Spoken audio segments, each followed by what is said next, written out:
Welcome to the most overrated, underappreciated, most viewed, underviewed podcast of all time. Welcome to the Prince of Fresh Air. This is your host, the most charismatic man in entertainment, and I have a special guest. Can be seen everywhere from Luke Cage, Blue Bloods, Bull, fellow Incoherence actor, but with a much bigger part in involvement. Jeff Auer, how you doing, man? What's up, Percy? Incoherent super fan. I love it. Oh, absolutely. That's your IMDb. That's your IMDb pick. Yeah. um.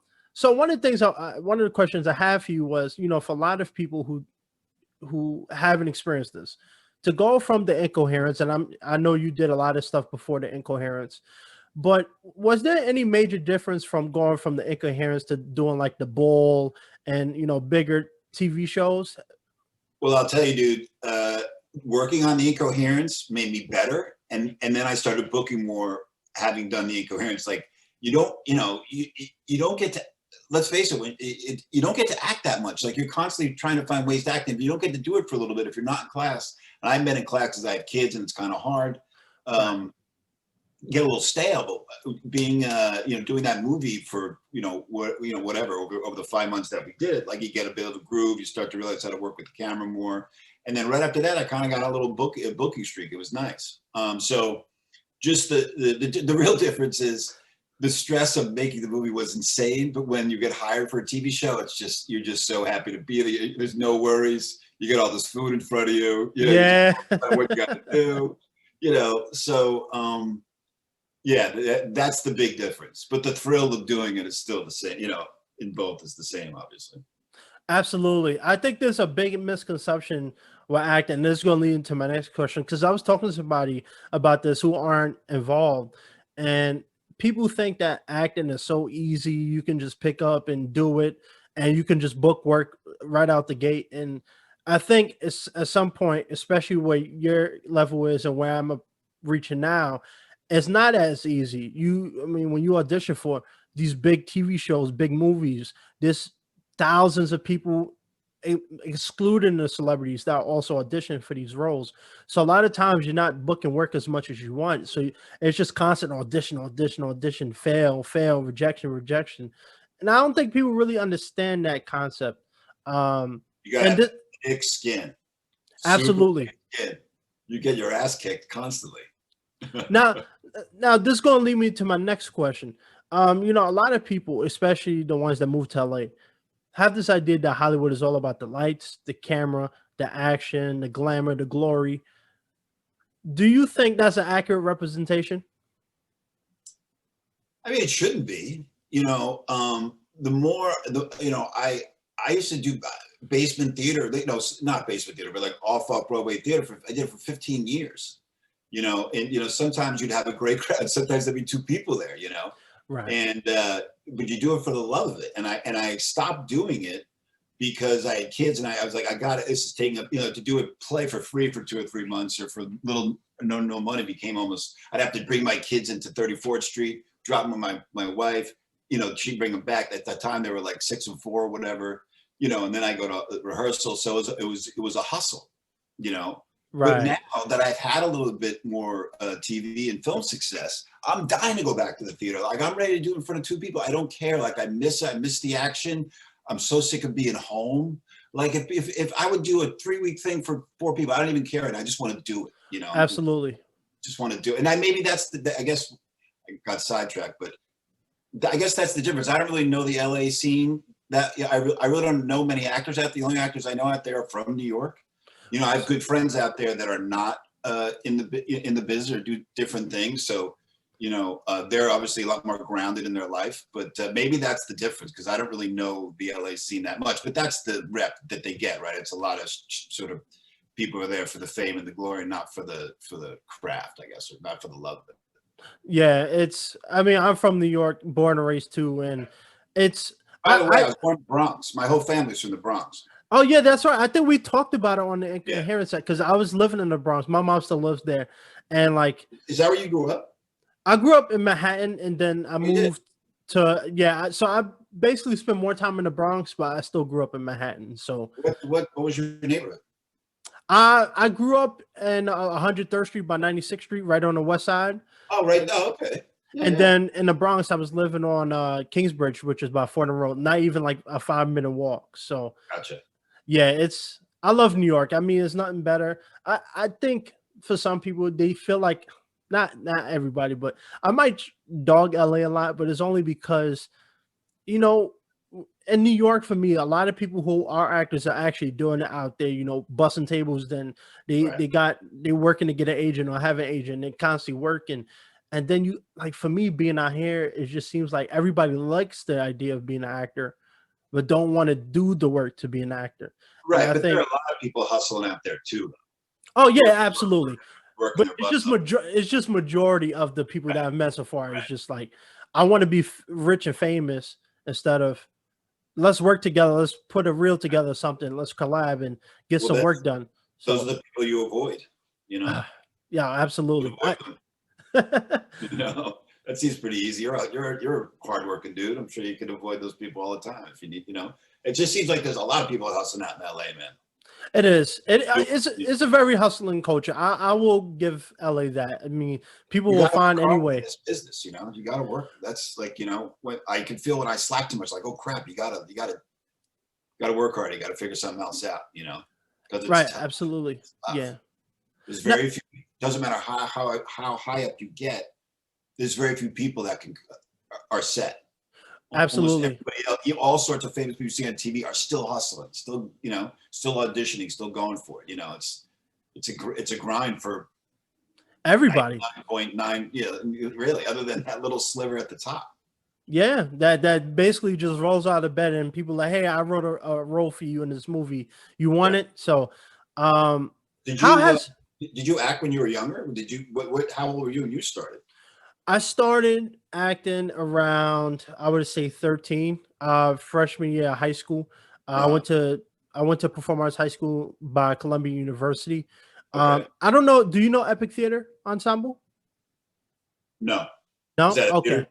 Yeah, it's like a not-for-profit theater company. They Okay. actually won an award from Michelle Obama for the work that they do. So they go into schools, mostly performing arts schools, and they bring trained actors to come in and teach you about acting. Then we'll do plays off Broadway. So they actually get a venue on like 42nd Street, Uh-huh. invite people, family, friends, and strangers come in.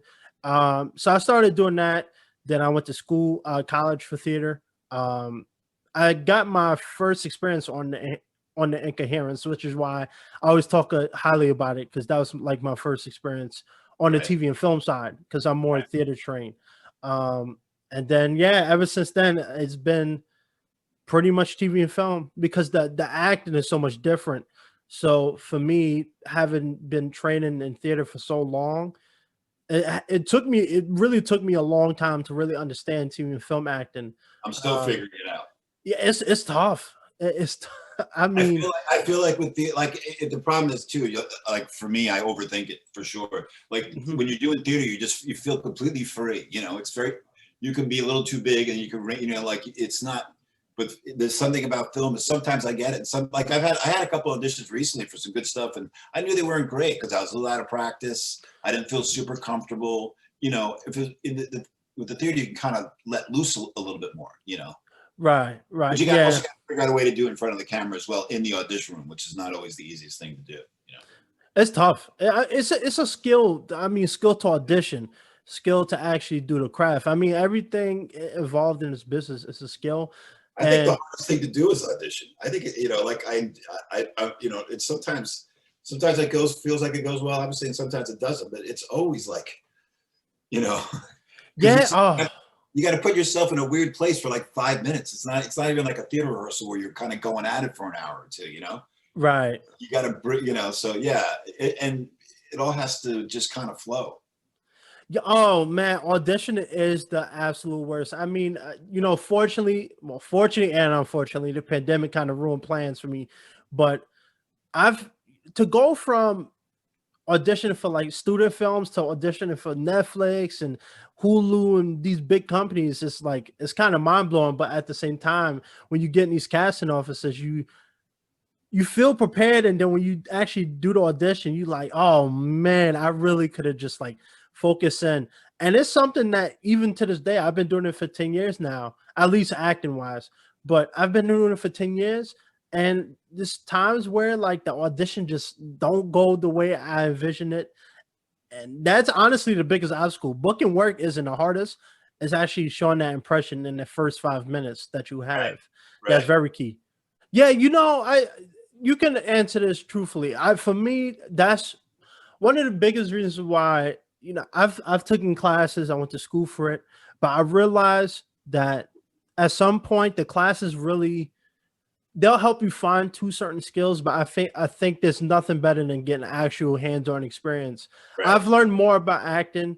I'll give a shout out to my coach, Anthony Abel. He kind of helped me in my early transition, but I noticed that I really wasn't getting it until I actually started getting work and actually being on set and understanding what to bring to the character, what they were looking for. Mhm. I personally think not that classes are useless. I'm probably going to get hate for this. I don't think classes are useless, but I think you can do all the classes that you want, but unless you actually do the work on a professional set, then you won't really actually grow as an actor. Maybe I'm wrong. Well, I think it's I was listening to John Leguizamo on the Mark Maron podcast. He was still talking about how he has a coach. I know Pacino had worked with a coach forever. Like maybe he still does, but I remember even hearing like in the last 10 or 15 years saying, I still work with a coach. So that's what I want to start doing more, because I feel like I'm flying a little blind, lately. So I want to start doing that more. But yeah, the classes is practice. It's just that's what it's for. You're going for it, dude. So you don't have to worry about that. Right. You're doing it. You're just using it as practice. And I kind of want to figure out a way to get back to that, or at least just where it gets back to normal, where you could audition more, even for smaller stuff, just for the practice. Right. Yeah, that's the biggest issue right now with this pandemic. I was actually going to ask you, since we're talking about it, how has the pandemic impacted you, whether it's positive or negative, or did it make, spark a change for you mentally? Yeah, I mean, nothing. This is a before and after moment, right? This is like 9/11. There's life before 9/11. There's life after 9/11. Like everybody's brains, nothing is going to be the same. Zero. I've been writing this script about where I'm from in New Jersey, and I realized I have to completely wait until we get out of this to even how to register what is going on. It's Yeah. just bananas. So I think, part of it for me is it's very hard to be stationary. Like my kids are here, we're here, we live in a nice apartment, but it'd be great to have some more room to roam, but whatever. I'm obviously not complaining. People are way, way worse off than I am. But just, for everybody, it's just a mental strain and the strife in the country. And it's just like, you're just getting pounded on all sides. It's just been so many tragic deaths, and there's been very little good news. So one of the things I've been trying to take from this is just that you got to let more shit go. You got to let, life is short. If you're happy, you're doing your thing, you got friends and family, like that's all that really matters. Possessions, money, like considering what people have lost in the last 8 months, that some people are going to be dealing with this the rest of their lives, what this thing is doing to them, apparently. I just had a friend that just got it. So yeah, it's a total before and after moment. So I'm trying to focus on some positive, what are the positives? What can we take the positives of this? Like, outdoor dining, I think especially, I know there's more in LA, obviously, because of the weather, but outdoor dining from New York has been fantastic. It's really added a whole nother dimension to the city.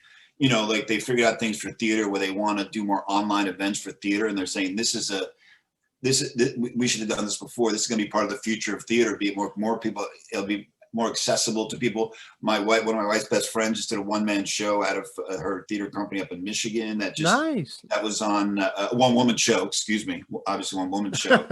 Right. And that broadcast over the theater company's website. So just things like that. Like I'm trying to focus on what can we, what's it can't be all bad that comes out of this. What's good. And I think, yeah, you. No, that's it. I've rambled enough.